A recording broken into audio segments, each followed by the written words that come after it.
अस्सलामु अलैकुम वरहमतुल्लाहि वबरकातुहू। रमज़ानुल मुबारक के महीने में तौबा कैसे करें, अपने गुनाहों से माफ़ी कैसे मांगें, तो कुछ तरीके जो किताब के अंदर लिखे हैं वो मैं आपको बताने के लिए जा रहा हूँ। बड़े ध्यान और बड़ी तवज्जो से आप समात करिएगा। देखिएगा, रमज़ानुल मुबारक का जो महीना है ये तौबा और बख्शिश का महीना है। इसमें अल्लाह ताला अपने बंदों पर ख़ास रहमत फरमाता है, और जो शख्स खुलूस दिल के साथ तौबा करे तो अल्लाह ताला उसे माफ़ फरमा देता है। और तौबा करने का जो सही तरीका है वो ये है जो अब मैं आपको बताने के लिए जा रहा हूँ, जैसे कि किताब के अंदर लिखा है। नंबर एक, गुनाह छोड़ने का पुख्ता इरादा करना। जो गुनाह आपने किया है ना, जिस गुनाह से आप तौबा कर रहे हैं, तो उस गुनाह को छोड़ने का दिल के अंदर आप पुख्ता इरादा कर लें कि आइंदा मैं ये गुनाह नहीं करूंगा। ठीक है, पहला काम आपको ये करना है। उसके बाद दूसरा काम आपको ये करना है कि जो गुनाह आपने किया है, नदामत और शर्मिंदगी का इजहार करना है, उस पर बहुत ज़्यादा शर्मिंदा होना है। यानी अपने गुनाहों पर सच्चे दिल से अफसोस करना है कि हाय मुझसे ये क्या हुआ, अफसोस करना है और अल्लाह ताला से दिल की गहराइयों के साथ माफ़ी मांगना है। ठीक है, दूसरा काम आपको ये करना है। नंबर तीन, अल्लाह तबारक व तआला से खुलूस के साथ आपको दुआ करना है। क्या मांगना है? दुआ मांगना है। क्योंकि ये दुआ कब कब मांगना है? रमज़ानुल मुबारक के महीने में जब इफ्तारी का वक्त आता है तो अल्लाह के रसूल सल्लल्लाहु ताला अलैहि वसल्लम ने इरशाद फरमाया कि इफ्तारी के वक्त जो शख्स, जो रोज़ादार भी दुआ मांगता है, अल्लाह पाक उसकी दुआ को रद्द नहीं करता बल्कि कबूल फरमा लेता है। ठीक है, तो इफ्तारी के वक्त खासकर आप दुआ मांगें, और सहरी के वक्त आप खासकर दुआ मांगें, और तहज्जुद के वक्त आप खासकर तहज्जुद की नमाज पढ़ के दुआ मांगें।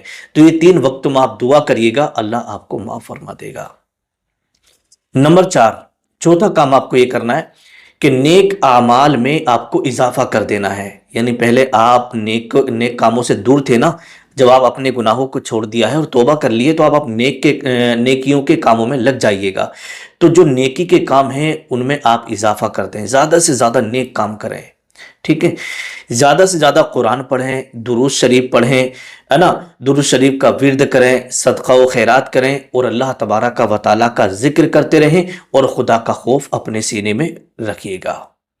नंबर पाँच, पांचवा काम आपको ये करना है, हुकूकुल इबाद की माफ़ी मांगे। हुकूकुल इबाद यानी अगर आपने किसी का हक मारा है तो उसका हक वापस करें, उससे माफ़ी मांगे। या किसी के साथ आपने ज्यादती की है तो उससे माफ़ी मांगे और उसका हक वापस करें। ठीक है, छठा काम आपको ये करना है, तहज्जुद की नमाज आप पाबंदी से पढ़ें और नफल नमाजें पढ़ें। पांचों वक्त की नमाज तो आपको पढ़ना ही पढ़ना है, उसके साथ तहज्जुद और नफल नमाजों में भी आप दिलचस्पी लें। तो ये गुनाहों को छोड़कर जब आप नेक कामों में लगेंगे तो अल्लाह तबारक व तआला आपके गुनाहों को माफ़ फरमा देगा और आप नेकोकार में लिखे जाएंगे इंशाल्लाह, क्योंकि ये रमज़ानुल मुबारक का महीना है। और नंबर सात, आखिरी बात, बस लास्ट, करना क्या है? अल्लाह की ज़ात पर भरोसा करना।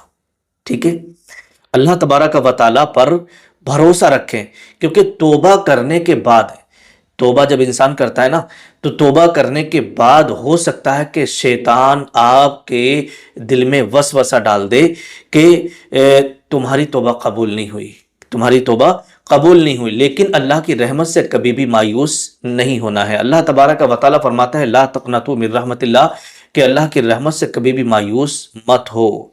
ठीक है, क्योंकि वो बहुत ज़्यादा रहम फरमाने वाला और बहुत ज़्यादा बख्शने वाला है।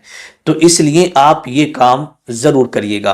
अब तौबा करने का जो तरीका है वो यही है कि आप जो है, मान लीजिएगा इशा की नमाज़ पढ़ने गए और आपने 2 रकात नमाज पढ़ी, सलातुत तौबा, 2 रकात नमाज सलातुत तौबा आप पढ़िएगा।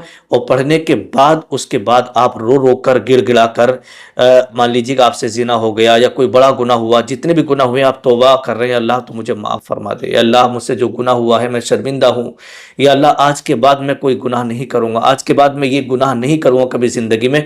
इस तरीके से जब आप रो रो कर अल्लाह की बारगाह में दुआ मांगेंगे ना, ये रमज़ानुल मुबारक का महीना है, अल्लाह ताला आपके गुनाहों को माफ़ फरमा देगा और आपकी तौबा कबूल होगी। اللہ کے رسول صلی اللہ تعالیٰ علیہ وسلم کا ارشاد ہے التائب من الذنب کمن لا ذنب لہ، کہ اگر کوئی شخص اللہ کی بارگاہ میں توبہ کرتا ہے تو وہ گناہوں سے ایسے پاک ہو جاتا ہے جیسے اس نے کوئی گناہ کیا ہی نہیں ہے۔